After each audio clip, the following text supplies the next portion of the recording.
Qalu ya Dzal Qarnain. Kata mereka, wahai Dzulkarnain, inna Ya'juj wa Ma'juj mufsiduna fil ard. Sungguhnya Ya'juj dan Ma'juj melakukan kerusakan di atas muka bumi. Mufsidun ini datang dalam isim fa'il mufsidun. Afsada mufsid bisa artinya mereka sedang melakukan kerusakan atau mereka akan melakukan kerusakan. Allah bisa, apakah mereka sudah mendengar atau mereka sudah menduga ini kaum beringasnya, rusaknya akan melakukan kerusakan, akan bunuh kami, sehingga mereka mengeluh kepada Dzulkarnain. Mereka mengeluh kepada Dzulkarnain. Maka mereka berkata, "Fahal naj'alu laka kharjan ala an taj'ala bainana wa bainahum sadda." Maukah kami berikan kepada engkau suatu pembayaran agar engkau membangun penghalang sehingga mereka tidak bisa menembus ke daerah kami. Di manakah daerah ini? Kalau kita baca buku-buku tafsir, sebagian menyebutkan ini di Armenia dan Azerbaijan. Di mana itu Armenia dan Azerbaijan? Di Rusia. Di bumi kan? Ada yang mengatakan di Turki. Ini buku-buku tafsir. Allah alam. Sebagian ulama zaman sekarang yang mengatakan di Georgia, sampai ada katanya satu kaum dahulu dikenal zaman-zaman dahulu dikenal suatu suku namanya Gog Magog. Katanya itulah Ya'juj dan Ma'juj. Sebagian ahli tafsir mengatakan Ya'juj Ma'juj adalah Mongol. Orang Mongol ya.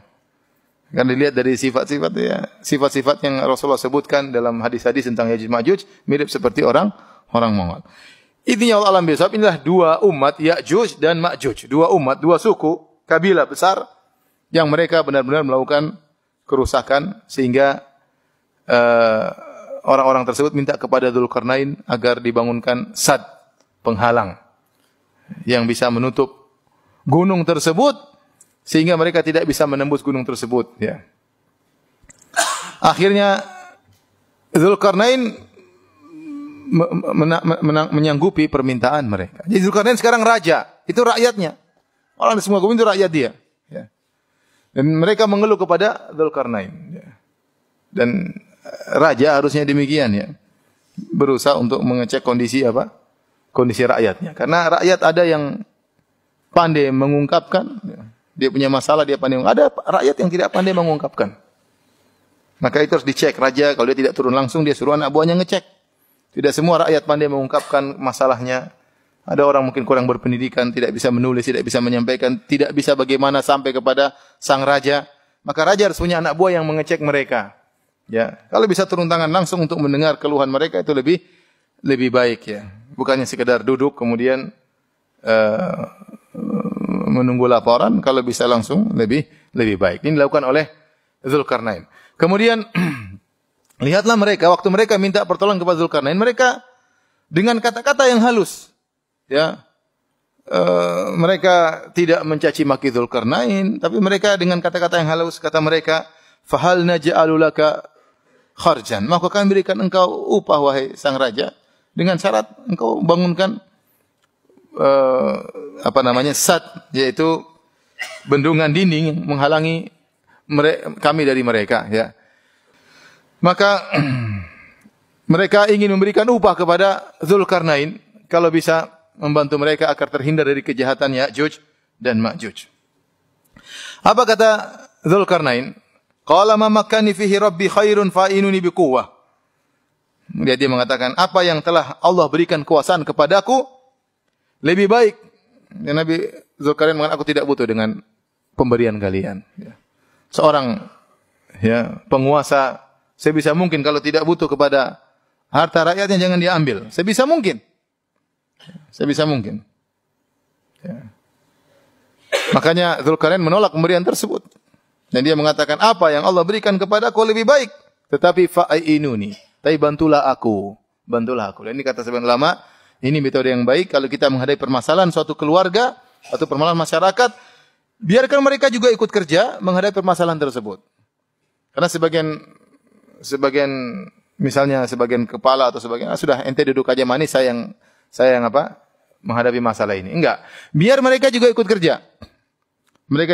Kita pun demikian kalau ada misalnya dalam lingkungan keluarga, lingkup kecil di rumah tangga keluarga, anak kita punya masalah, Jangan kita bilang tenang, bapak yang ngurus. Kita berusaha dia juga ikut dalam urusan tersebut. Kamu bantu bapak ya. Sehingga dia tidak sekedar nonton, dia ikut juga merasakan kesulitan tersebut dan dia merasa punya andil juga dalam memecahkan permasalahan tersebut. Maka Dzulkarnain tidak mengatakan kalian tunggu, saya anak buah yang akan jalankan semua. Tidak. Kata Dzulkarnain, fa'ainuni biquwwah. Tolonglah aku untuk memecahkan permasalahan ini. Aja'al bainakum wa bainahum radma. Aku akan buatkan dinding antara kalian dengan mereka. Mulailah Dzulkarnain membuat dinding penghalang. Kata Dzulkarnain, atuni zubarul hadid. Datangkanlah kepadaku potongan-potongan besi. Untuk apa? Untuk disusun di antara dua gunung. Gunung ini saya tidak tahu gunung di mana.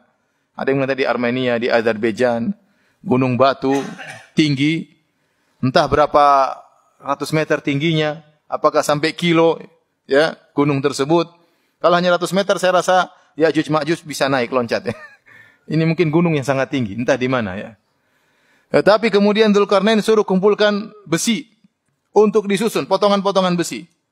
Karena besi mungkin bongkahan-bongkahan kecil disusun tinggi, entah berapa tinggi gunung tersebut di antara dua bukit gunung disusun.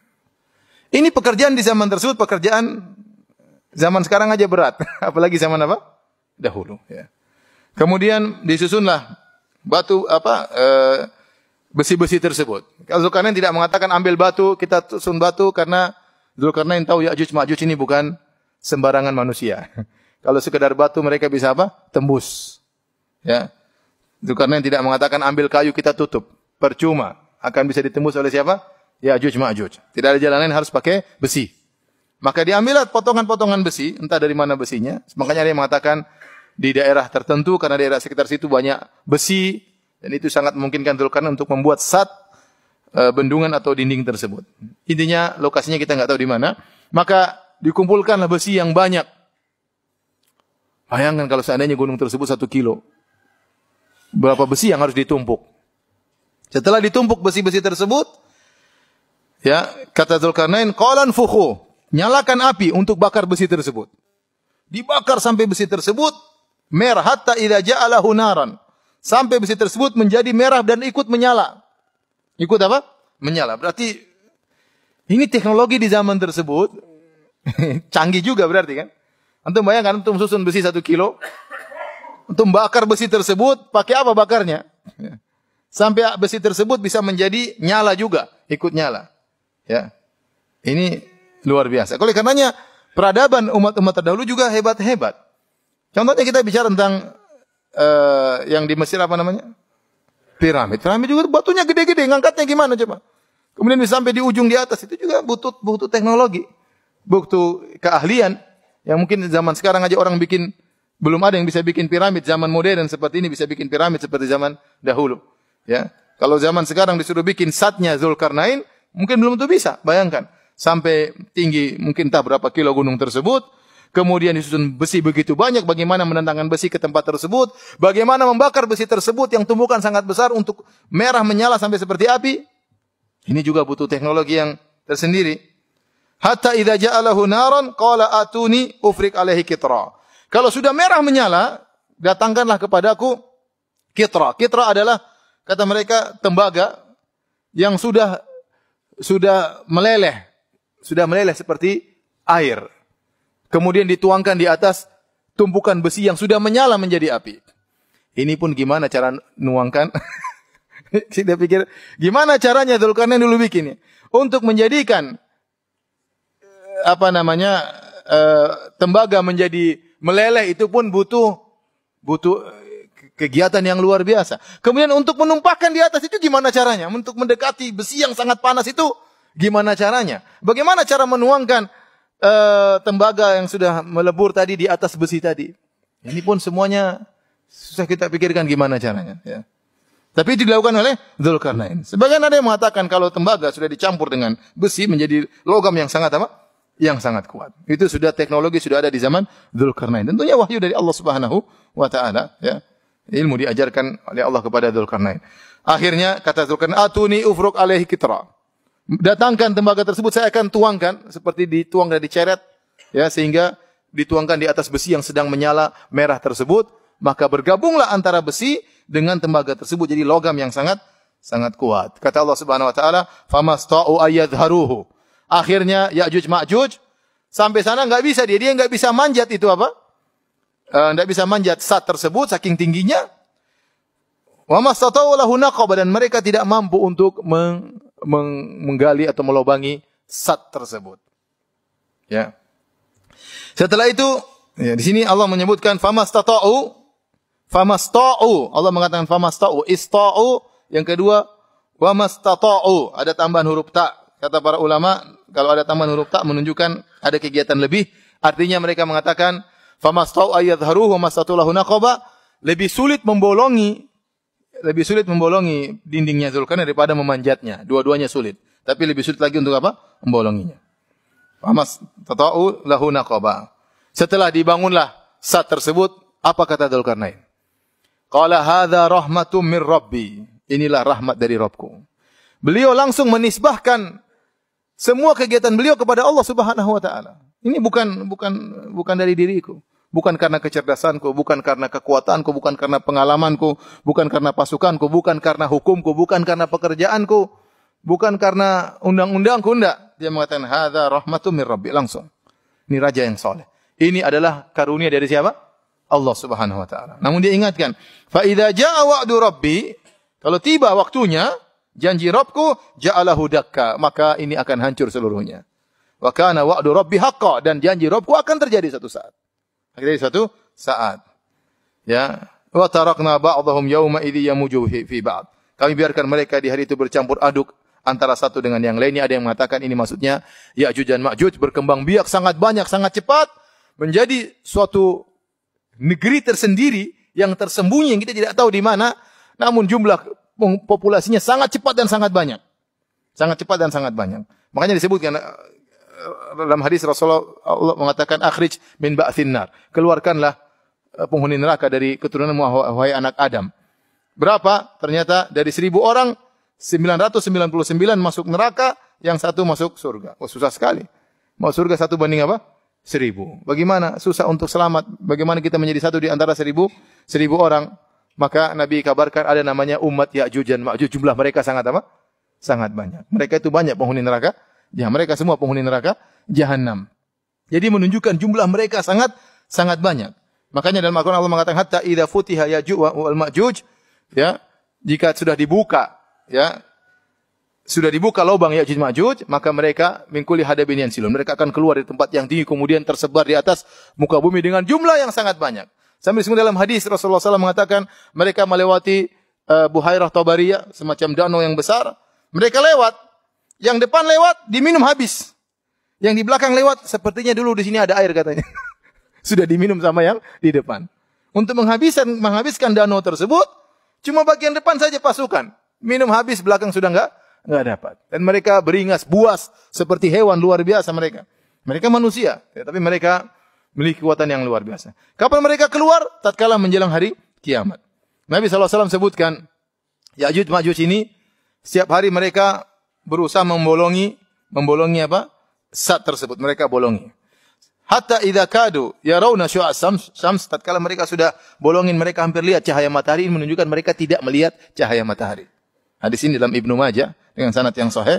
Mereka berusaha membolongi dan Nabi mengatakan tatkala mereka hampir melihat cahaya matahari. Berarti mereka dalam kondisi tertutup dari apa? Matahari. Entah di mana tersembunyi, kita enggak tahu, enggak pernah lihat. Ada orang sudah cari di Google Map, tidak ada. Itu urusan Allah sembunyikan. Ya, apakah mereka tutup dengan air? Seperti mereka di dunia sendiri, seperti alam tersendiri, tertutup. Nanti suatu saat mereka keluar. Ya, mereka berusaha membolongi. Di zaman Nabi SAW, dalam Sahih Muslim, Nabi SAW mengatakan, Wailun lil Arab min syarrin qad iqtarab. Futihal yaum min radmi Ya'juj Ma'juj mithla hadza. Kata Nabi SAW, celaka orang-orang Arab dari keburukan yang sudah mendekat. Pada hari ini telah terbuka lubangnya Zulkarnain, dindingnya Zulkarnain seukuran ini, kata Nabi SAW. Jadi mereka sudah berhasil zaman Nabi membolongi apa? Lubang ini. Mereka enggak bisa keluar, ya. Sehingga di sini dalam hadis mereka tiap hari lubangi. Setiap mereka lubangi, mereka berhenti capek. Nanti besok kita lanjutkan lagi. Ternyata tertutup lagi. Mereka lubangi lagi, Allah tutup lagi. Tiap hari begitu, tiap hari kerja. Mereka sampai sekarang mereka lagi bolong ini. Cuma nggak ada CCTV ngelihat. Cuma mereka sedang apa? Sedang apa? Bolongin. Sampai suatu hari ada di antara pemimpin mereka mengatakan, kita istirahat, besok kita lanjutkan insya Allah. Dia bilang apa? Insya Allah. Begitu bilang insya Allah, saat itulah kemudian lubang tidak tertutup kembali. Mereka bor lagi, mulai kebuka. Akhirnya mereka keluar dengan beringas. Sudah lama tidak lihat dunia ya. Kemudian siapa saja mereka temui mereka bunuh. Mereka mengadakan kerusakan sampai semua orang mereka bunuh. Di zaman itu Dajjal sudah tewas, Nabi Isa alaihissalam sudah turun, Nabi Isa sudah bunuh Dajjal. Kemudian Allah mengabarkan kepada Nabi Isa, wahai Isa, telah keluar dari hamba-hambaku la yadani, tidak ada kekuatan bagi kalian untuk menghadapinya. Ya, maka pergilah. Maka Nabi Isa pun bawa orang beriman bersembunyi di sebuah gunung. Kemudian Ya'juj Ma'juj keluar di atas muka bumi. Dia bunuh semua orang yang ada di atas muka bumi. Dia bunuh. Semuanya dia bunuh. Tatkala dia sudah bunuh seluruhnya, dia mengatakan intahaina min ahlil ard. Penghuni bumi sudah kita selesaikan. Tinggal penghuni langit. Kita bunuh juga. Akhirnya mereka panah ke atas, tanah panah. Begitu mereka panah, balik panah tersebut penuh dengan darah. Kata mereka penghuni langit pun sudah kita bunuh. Padahal enggak ada. Allah cuma kasih apa? Fitnah.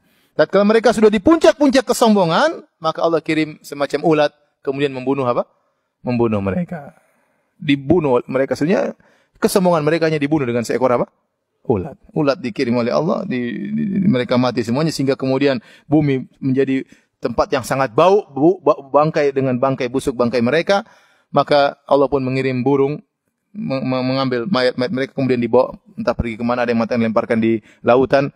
Kemudian bumi pun bersih, maka Nabi Isa pun menjalani kehidupannya sampai beliau pun meninggal sallallahu alaihi wasallam.